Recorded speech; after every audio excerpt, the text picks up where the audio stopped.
Kwanza kwa jina langu naitwa Steven Joseph Komba. Ni mwanachuo wa diploma kwa mwaka wa pili. Nina kila sababu ya kutoa shukurani za dhati sana kuhusu ndugu zetu ambao wamebeba nafasi kubwa katika kukisimamia chuo, na mpaka sasa tunaona tunakuwa na wanafunzi na wanakuwa tayari wanafurahia kuhusu chuo. Asanteni sana kwa moyo wenu ambao moyo tumeonyesha kwetu, na sisi tunajisikia kabisa kwamba ninyi ni ndugu katika sisi watu wa Tanzania.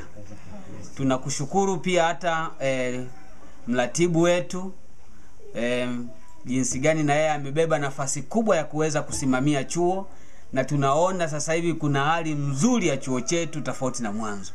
Kina mabadiliko ya miundombinu, kina mabadiliko hata ya namna ya kozi zinavyoendeshwa, kina mabadiliko ya kupokea wageni kwa ambao ni walimu. Pia sisi tunafurahi sana, ni chuo kizuri sana na tunakuwa na nafasi kubwa ya kumtukuza Mungu kupitia ninyi.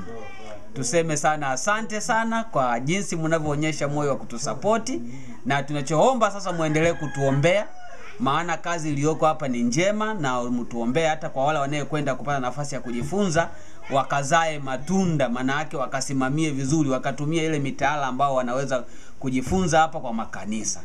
Tunawaombea sisi, endelee Mungu awabariki kwa huko kwenu, kwa kazi zenu na shughuli mbalimbali. Tunajua wazi mnachokitoa ni sehemu ya sadaka tu, sio kama mnatoa kama sehemu ya kuonekana mmezidiwa, kwamba vitu vimekuwa vingi ndio mnaamua kutumwagia sisi, lakini najua wazi mnajitoa sehemu yenu, na sisi tunaona kabisa mna umuhimu mkubwa na mchango mkubwa kwetu. Tunawashukuru sana. Lakini pia nitakuwa nchoyo wa fadhili nisipotoa shukrani za dhati kwa Madam Silvia ambaye mke wa Thomas Maula, kwa namna ambavyo na yeye amekuwa mchango mkubwa katika chuo. Asante sana, Mungu awabariki, na sisi tunawaombeeni. Asante.